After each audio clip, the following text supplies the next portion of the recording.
Narinig mo na ba ang kwento kung paano nagsimula ang umaga at gabi? Ako si Hana, isang punong babaylan, tagapangalaga ng kasaysayan, tagapagsalita ng mga Diyos at Diyos. At ngayon, ibabahagi ko sa inyo ang isang kwentong maaaring narinig niyo na. O baka ngayon niyo palang malalaman. Makinig kayong mabuti. Dahil ito ay kwento, hindi lang ng liwanag at dilim, kundi kwento rin ng kapangyarihan, galit at kapatawaran. Bago pa tayo sakupin ng mga banyaga at makalimutan ng ating mga sariling alaman, si Bathala ang pinaniniwalaang pinuno ng mga Diyos. Siya ang lumikha ng langit, lupa, tao, hayop, at lahat ng bagay na ating ginagalaw. Mayroon siyang 2 anak.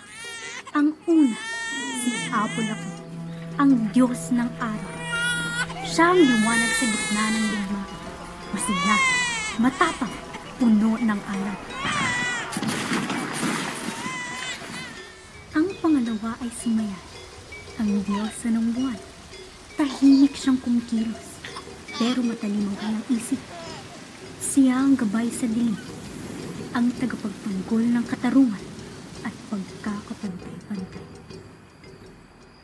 Dumating ang panahon na nanghina si Bathala. Naramdaman ito ng punong babaylang si Tala. Hindi na magtatagal ang kanyang pamumuno. At dahil doon, kailangan niyang pumili ng susunod sa kanyang trono.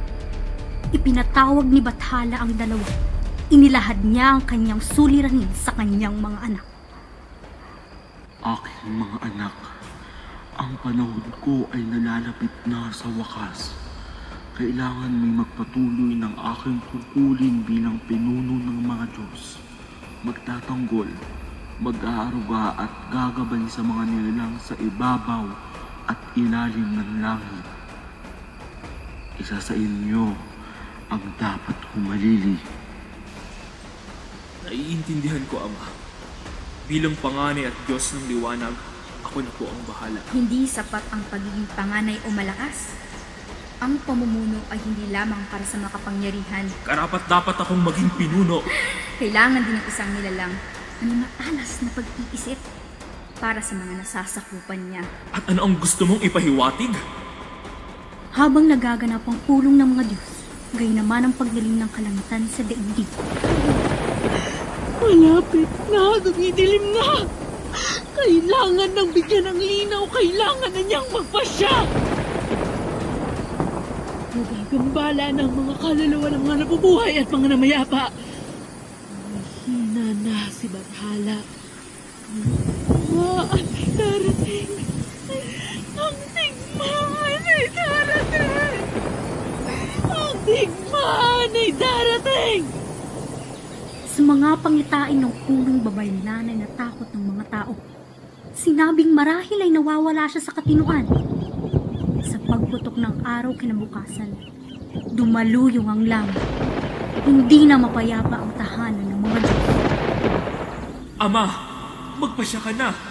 Ang araw ang nagbibigay liwanag at lakas. Kung pipili tayo ng tagapamuno, dapat ito'y ayon sa hustisya. Bilang tagapangalaga ng daigdig at kalangitan, kailangan ng isang pinuno na kayang magprotekta rito sa kahit anong digmaan.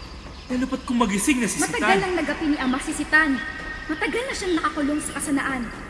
Ama, hindi digmaan ang sagot sa tagutom. Hindi balara ang hihilom sa mga sugat at kapansanan. Ang alitan ay lumalim. Ang mga bituin ay nagkubli. Isang hamon ang inihain ni Apollo. Isang labanan sa gitna ng liwanag at dilim. Ngunit ang Diyos ng araw ay hindi na naghintay pa ng sagot. Nilabas niya ang kanyang sibat at itinutok kay Mayari. Walang panahon para mag-isip, walang salitang hinintay. Sandata ang nagsilita para sa kanilang dalawa. Umalingaw-ngawang kulog sa 4 na sulok ng mundo. Ang araw at buwan ay tila nagbanggaan sa langit at sa isang iglap. Isang sigaw ang pumunit sa katahimikan ng gabi. Napaluhod si Mayan. Naglaho ang kanyang paningin. Ang kanyang liwanag ay nabawa